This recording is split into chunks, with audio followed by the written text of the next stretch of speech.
अस्सलाम वालेकुम। अच्छा यार, मुझे इंस्टाग्राम पे ना काफ़ी मैसेज आ रहे थे। कुछ स्टूडेंट ऐसे हैं जिनका एम्बेसी का इंटरव्यू हो गया है और इंटरव्यू के बाद उनको जो है एडिशनल डॉक्यूमेंट की मेल आ रही है। और एक दूसरा सिनेरियो जिसमें आपकी बायो हो गई, डिस्पैच पासपोर्ट की मेल आ गई और उसके बाद जो है डायरेक्ट एडिशनल डॉक्यूमेंट की मेल आ गई। और कुछ स्टूडेंट सिनेरियो अगर हम थ्री बनाएं तो उस सिनेरियो में ये बनते हैं।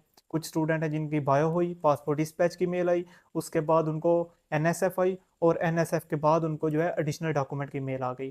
तो ये तीनों सिनेरियो हम देखेंगे कि अगर ये हमको ईमेल्स आ गई तो कितना टाइम हम एक्सपेक्ट कर सकते हैं हमारा लगेगा, और इसमें वीज़ा मिलने या वीज़ा रिफ्यूज़ होने के कितने कितने चांसेस हैं। और उसके अलावा जो सेकंड बात हम करेंगे कि जो एडिशनल डॉक्यूमेंट वो हमसे मांगते हैं वो कौन कौन से हैं जो मोस्टली स्टूडेंट से मांगते हैं, और उन डॉक्यूमेंट को मांगने के पीछे जो मेन वजह है वो क्या है। और एक तीसरा मेन पॉइंट जो कि बैंक स्टेटमेंट को लेके है, ये आप लाजमी कर लें ताकि जो डिले है वो मज़ीद ना हो। तो आपसे एक रिक्वेस्ट है, वीडियो सारी देखना, चैनल पे नहीं है तो सब्सक्राइब कर देना, और वीडियो मुकम्मल देखने के बाद अगर आपका दिल किया तो लाइक भी कर देना। तो चलिए वीडियो को स्टार्ट करते हैं। तो सबसे पहले बात कर लेते हैं एडिशनल डॉक्यूमेंट जो मोस्टली एम्बेसी वाले मांगते हैं वो कौन कौन से हैं। अगर हम एडिशनल डॉक्यूमेंट की बात करें तो उसमें वो आपका जो मोस्ट केसेस में टीबी टेस्ट और उसके अलावा जो बैंक स्टेटमेंट आपसे मांगते हैं, और सम टाइम आपके जो एजुकेशनल डॉक्यूमेंट है वो भी कहते हैं, आर्ट्स भी, जो आपका इंग्लिश टेस्ट है वो भी। लेकिन मोस्टली केसेस में बैंक स्टेटमेंट और टीबी टेस्ट। और लेकिन अब होता क्या है, अब मोस्टली केसेस में ये होता है कि ये आपकी स्कैनिंग में मसला हो सकता है, आप खुद से जो प्रिंट किया उसमें मसला, जो वीएफएस वालों से करवाया उधर भी आपका मसला हो सकता है। तो इसमें परेशानी की बिल्कुल बात नहीं कि एडिशनल डॉक्यूमेंट की मेल आ गई है तो हमारे रिफ्यूज़ होने के चांसेस हैं या वीज़ा मिल जाएगा। तो अब बात करते हैं सिनेरियो नंबर वन, जिसमें स्टूडेंट का इंटरव्यू हो गया एम्बेसी का और उसके बाद उसको जो है वो ईमेल आई है एडिशनल डॉक्यूमेंट हमें प्रोवाइड करें। तो यहाँ पे एक मैं चीज़ आपको बताऊँ, जब आपका इंटरव्यू हो गया और इंटरव्यू के अगर 5-6 दिन बाद वो आपको कहते हैं आप एडिशनल डॉक्यूमेंट प्रोवाइड करें, तो इसमें परेशानी की कोई बात नहीं। क्योंकि इंटरव्यू लेने वाले ने जिस दिन इंटरव्यू ले लिया आपका, उसने उसी दिन एम्बेसी को अपडेट कर देना है, जी ठीक है स्टूडेंट यानी इन्हें इसको वीज़ा दे दें या ना दें।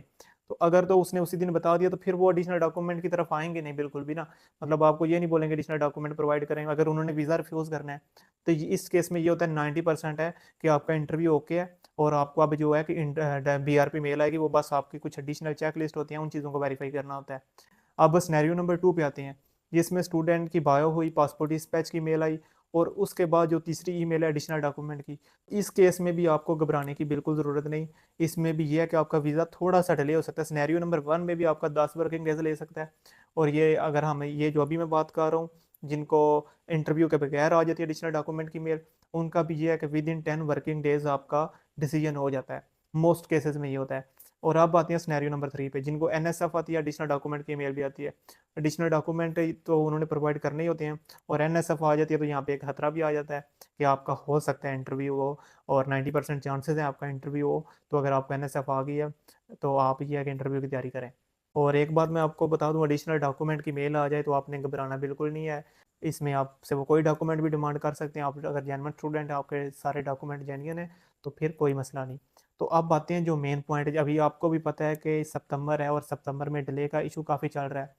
तो बैंक स्टेटमेंट को ले गई है, अगर वो बैंक स्टेटमेंट वेरीफाई करनी होती है तो वो आपका जो हेड ऑफिस होता है कोई भी बैंक का, उसको मेल करते हैं। और फिर वो हेड ऑफिस वाले जो है वो आपकी जो मुतलका ब्रांच है जिसमें आपने ये कैश रखवाई हुई है, उसको मेल करते हैं जी हमें कंफर्मेशन करें पेमेंट की। और फिर वो जो बैंक होता है वो कंफर्म करता है, साथ स्क्रीनशॉट अटैच करता है, और वो आपकी एम्बेसी को भेजता है। और सम टाइम ऐसा होता है कि कुछ बैंक को वो मेल करना भूल जाती हैं, पेंडिंग में पड़ी रहती है। जब ईमेल ज़्यादा आ रही होती है बैंक को, तो आप कोशिश करें जो बैंक के साथ प्रॉपर कनेक्शन में रहे, उनको बोलें, उनसे पूछते रहें कि आपको जो है एम्बेसी की तरफ से कोई वेरिफिकेशन की ईमेल तो नहीं आई। अपनी तसल्ली करें ताकि अगर कोई आ भी गई है तो वो फौरी तौर पर आप उनसे वेरीफाई करवा दें, ताकि जो है कि डिले का इशू चल रहा है तो बैंक की तरफ से कोई डिले ना हो। क्योंकि बाज़ बैंक होते हैं जो 5-5 6-6 दिन तक कोई रिप्लाई नहीं करते। तो इस केस में अगर वो ज़्यादा डिले हो तो फिर एम्बेसी वाले आपको मेल करेंगे, जी हमने आपके बैंक को मेल की थी वो नहीं कर रहे। तो फिर आपको बैंक जाना पड़ेगा और जाके उनको बताना पड़ेगा। तो बेहतर हाल यही है कि आप पहले ही जाके बैंक के साथ अपडेट में रहें। और अगर आपकी कोई फर्दर क्यूरी हो, कोई क्वेश्चन हो, आप कमेंट में भी पूछ सकते हैं, इंस्टाग्राम पे भी पूछ सकते हैं। और अगर वीडियो पसंद आए तो लाइक करके जाना। और आज के लिए इतना ही, मिलते हैं नेक्स्ट वीडियो में, तब तक के लिए अल्लाह हाफिज़।